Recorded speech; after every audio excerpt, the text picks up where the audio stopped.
You know, one of my favorite people, not just in the state of Texas, but throughout the country nationally. And I know a lot of people in Congress and the Senate, and I just like this guy because he's stand up, he's straight up, he'll tell you what he's thinking, whether you like it or not. And see, you can deal with that. And it's a rare commodity to find in the nation's capital.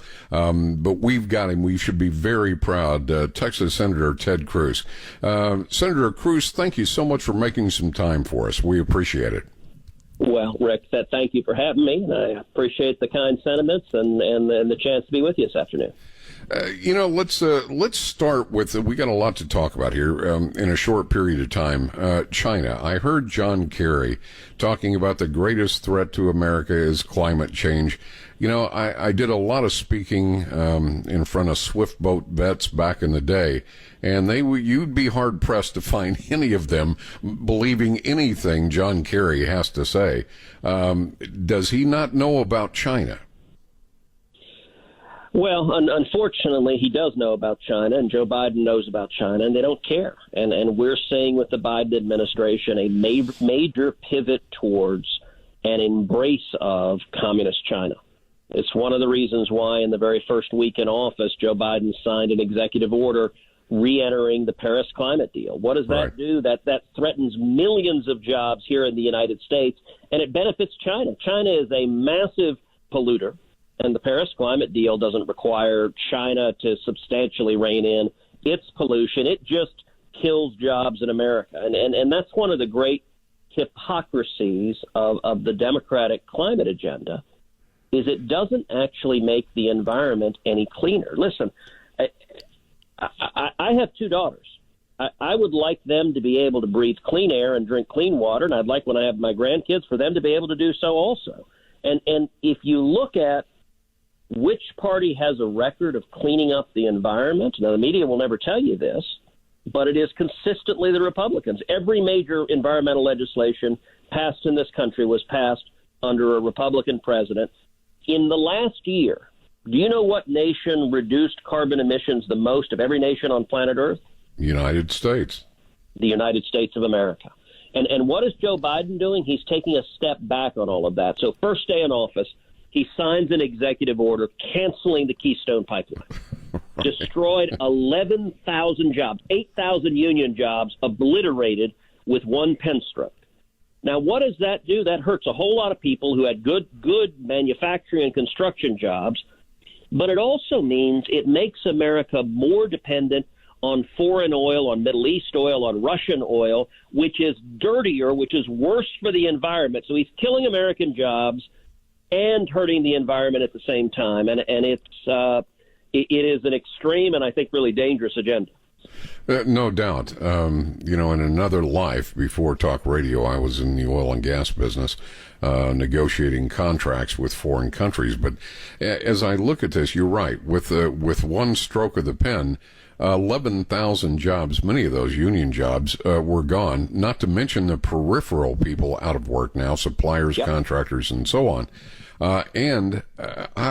Why does this administration so dead set against being energy independent? I've never understood that. Who are they working for?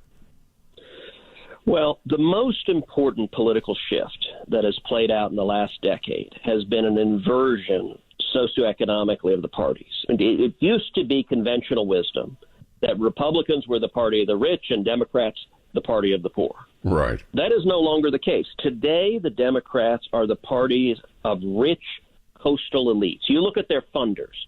They are funded by big tech, they're funded by Wall Street, and they're funded by Hollywood. And that's who they respond to. And today, the Republicans are, and I believe should be, the party of the working class, the party of blue-collar workers, the party of union members, the party of cops and firefighters and steel workers and truck drivers and construction workers, and all of the men and women with calluses on their hands. You know, think about it. In the time of FDR, the Democratic Party was built as the party of the working man and the union man. Today's Democratic Party has made a very conscious decision that they value the donations from California environmentalist billionaires more than they value the jobs of union members. And the Ohio Steelworkers, they've said, to hell with you, go jump in a lake. You know, John Kerry did a press conference this week where he said for everyone losing their jobs, that the Biden administration was just going to help them, quote, make better decisions. What condescending arrogance. Mind you, this is from someone worth hundreds of millions of dollars, which he didn't make, he married, and who has his own private jet. John Kerry has a bigger carbon footprint than you and me and our 500 closest friends. And yet he's willing to obliterate a bunch of other people's jobs, ostensibly in the name of climate. That is absolutely, without qualification or condition, the absolute truth. You know, I know you're leading the charge on this administration, for lack of a better term, getting in bed with China. But you were actually questioning some of the nominees. I think you were asking at one point the UN ambassador, Biden's nominee to the UN ambassador, you ask her a simple question, or seemingly simple, whether China had committed a genocide. She didn't answer. She refuses to answer that question. And it's part of a pattern, Rick, a really disturbing pattern. If you look at these Biden nominees, one after the other, is moving to embrace communist China. So Tony Blinken, who's the new Secretary of State, he was asked if he would commit to maintaining the China entities list, right, which are the sanctioned companies that have participated in genocide and oppression. He wouldn't make that commitment. Gina Raimondo, who's the governor of Rhode Island, she's been nominated to be the new Commerce Secretary. I asked her, I said, well, all right, how about at a minimum, will you commit to keeping Huawei on that list? Huawei right. is the giant Chinese telecom company that engages in espionage and spying all over the world. She refused to make that commitment. And as you were noting, last week, Biden's nominee to be UN ambassador, in October of 2019, she gave a speech, a paid speech, at a Confucius Institute. Now, what is a Confucius Institute? These are institutes that are owned, that are controlled, that are paid for by the Chinese Communist government. They have sprung up in U.S. universities all over the country. I have been leading a bipartisan effort in the Senate to eliminate Confucius Institutes, and I authored legislation passed with big bipartisan majorities, and we've shut down dozens of Confucius Institutes because they're used for espionage and propaganda on behalf of the Chinese Communist government and U.S. universities. Well, while Congress is acting to shut down Confucius Institutes, Biden's UN ambassador nominee is giving paid speeches at a Confucius Institute. And when I asked her about it, she apologized, said it was a mistake to do it, but she said she was horrified to learn what the Confucius Institute was doing. And so I asked her a very simple follow-up. I said, well, did you keep the money? And, of course, the answer was yes, she kept the money. And not only that, she claimed, well, but she didn't use this phrase, but the theme of what she was saying is she went to speak truth to power. The only problem is we have a copy of the speech she gave, and the speech she gave didn't have a single word critical of China, and it was a puff piece praising China and saying America should follow the example of communist China. This is the Biden administration. Yeah, there's no doubt, as you have said on numerous occasions, this administration has gone soft on China, and it's something that every man, woman, and child listening to this broadcast right now needs to keep an eye on. I know you're doing it. You're leading the charge. Let me ask you something, because you're so busy, we very rarely get to talk. You know, really, the talk is about holding people in the nation's capital accountable. You know, the familiarity breeds dissent, and, you know, all the cliches. Where do you stand, Senator Cruz, on term limits?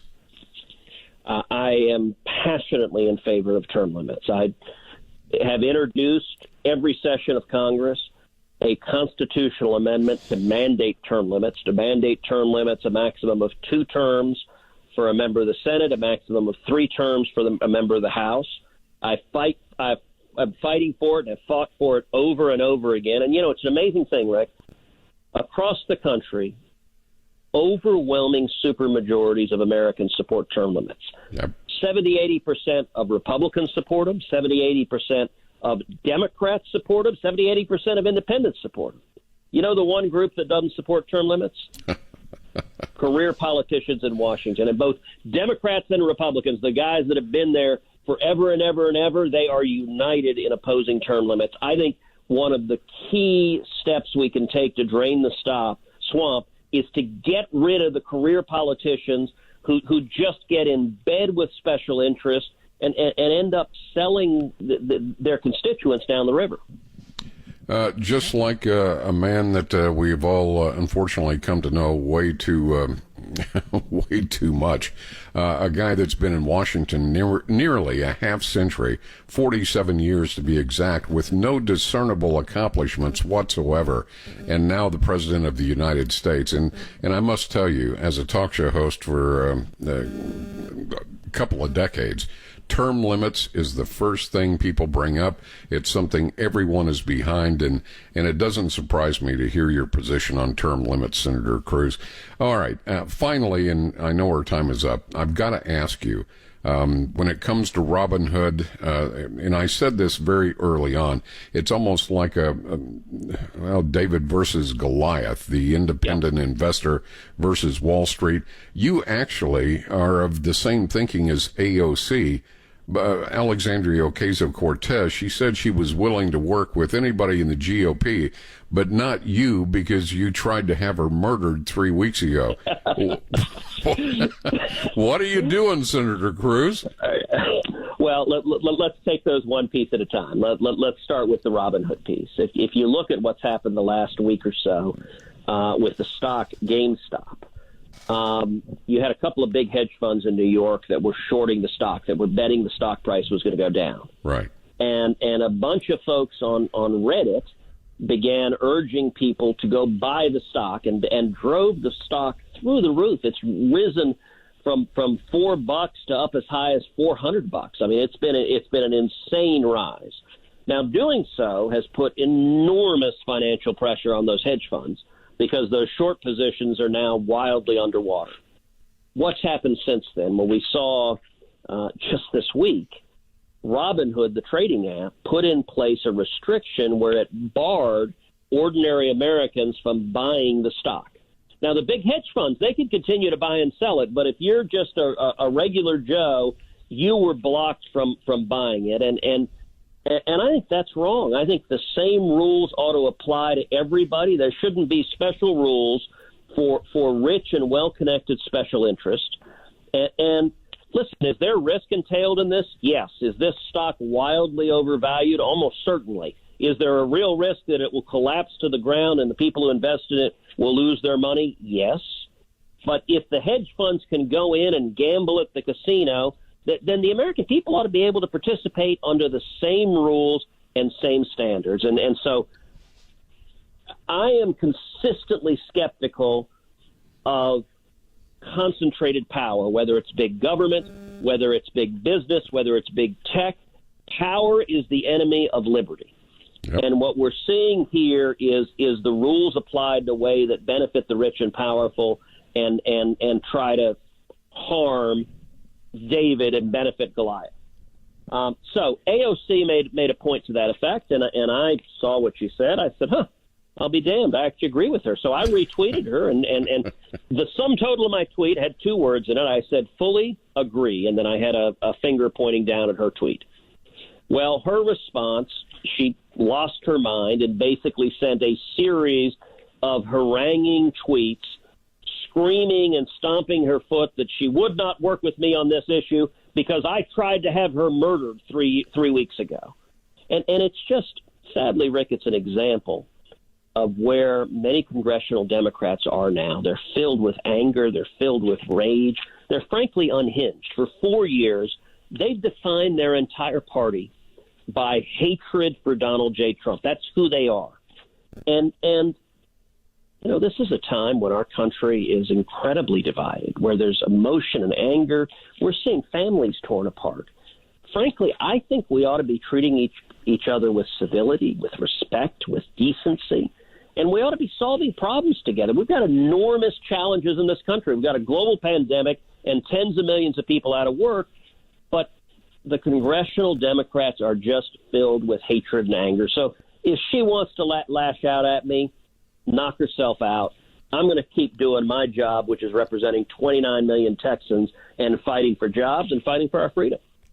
Amen to that. Senator Cruz, I got to tell you, somebody that does this for a living, it is always a distinct pleasure to spend some time with you, and I hope we can do it again soon, and all the best to you, and thank you for what you're doing for the state of Texas and the people that live within our borders. We appreciate it. Thank you, Rick. I appreciate it. All the best, and God bless.